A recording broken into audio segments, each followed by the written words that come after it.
반갑습니다. 정치사회 전문서점 정치발전소의 대표를 맡고 있는 조성주입니다. 정치발전소는 원래 책방이 아니라 사단법인으로 시작되었습니다.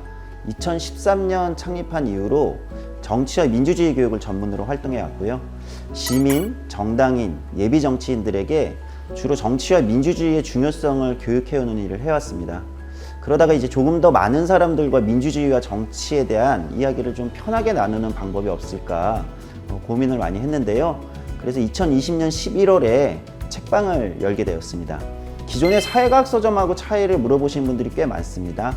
기존의 사회과학 서점들이 주로 사회운동을 테마로 하고 있다면 정치발전소는 정치와 민주주의를 테마로 하고 있습니다. 진보에서 보수까지 좀 더 넓은 세계를 다루고 있다고 보시면 될 것 같습니다. 정치만큼 아마 얘기할수록 재밌기도 하고 화도 나는 주제는 아마 없을 것 같아요.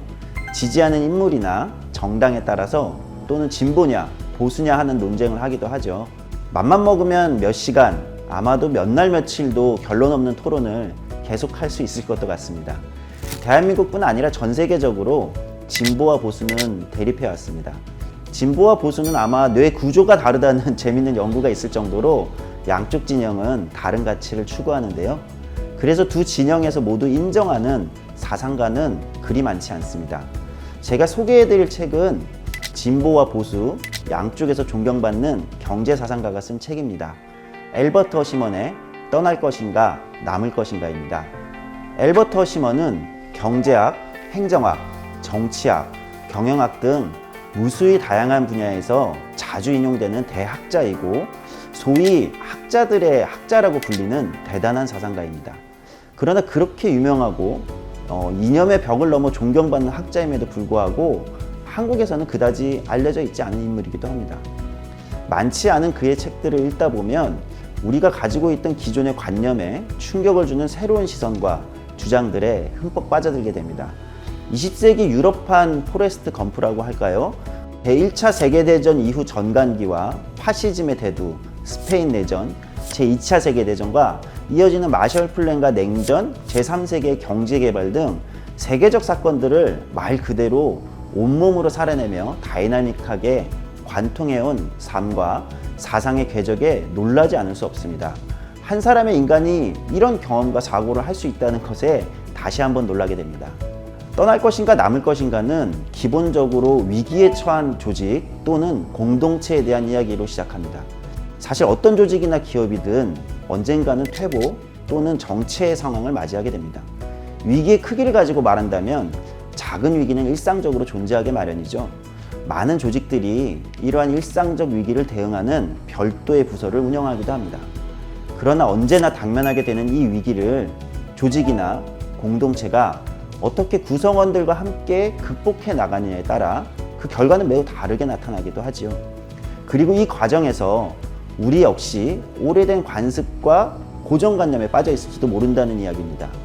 이 책은 그렇게 맞닥뜨리는 다양한 위기 또는 퇴보나 정체의 상황에 대해 많은 시사점을 주는 책입니다. 흔히들 그런 말을 합니다. 절이 싫으면 중이 떠나라. 이 말 때문에 수많은 회사원들이 회사를 떠나기도 했지요.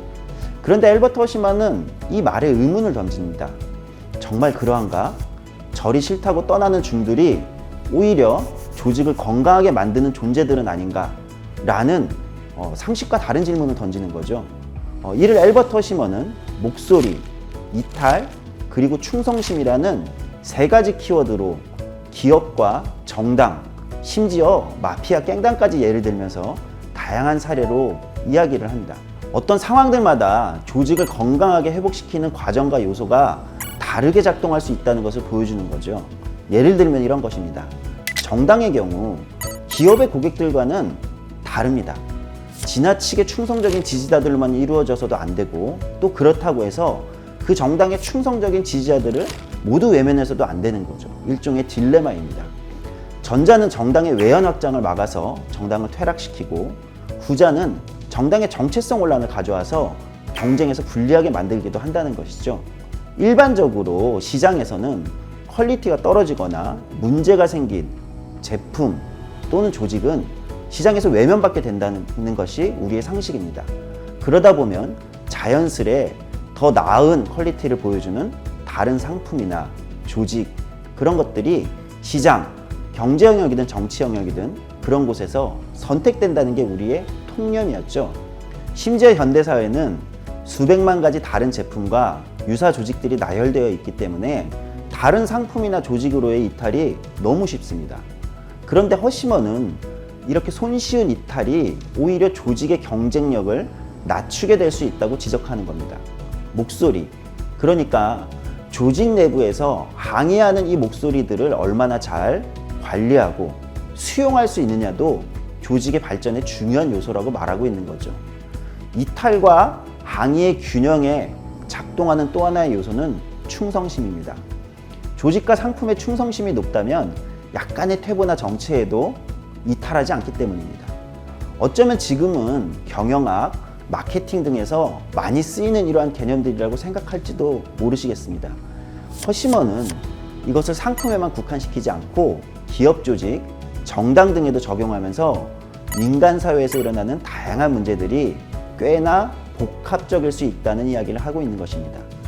허쉬먼이 던진 이 질문들을 우리가 속한 기업, 정당, 시민단체, 노동조합, 심지어 취미 동아리에도 적용해 보면서 생각해 볼 수 있습니다. 이 책은 1970년대에 출간된 책이지만 최근 우리 사회에도 적용해 볼 지점이 많습니다. 최근 한국의 민주주의는 시민들이 각자가 몸담은 기업, 정당, 조직 등에 남아 문제점을 해결하려 노력하기보다는 재빨리 손절하고 이탈하고 익명의 인터넷 공간에 뒷담화나 평점 테러를 하는 것으로 자신의 역할을 다했다고 생각하고 있습니다.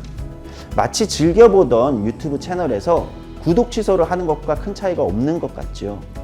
항의와 충성심의 목소리는 없고 오로지 버튼 하나만 누르면 자신의 역할을 다했다고 생각하게 되는 푸시버튼 데모크라시의 시대가 된 것은 아닐까요? 이런 현상은 허쉬먼이 이 책에서 지적했듯이 대부분의 조직이 스스로 건강하게 혁신할 에너지를 너무 쉽게 털어버리고 관성 속에 잠들도록 만드는 역효과를 내지는 않을까 생각해 봅니다. 무엇보다도 이 책의 장점이자 앨버트 허쉬먼의 모든 저작이 갖는 가장 큰 장점은 늘 냉소보다는 가능성을 발견해내고자 하는 시도들에 있습니다.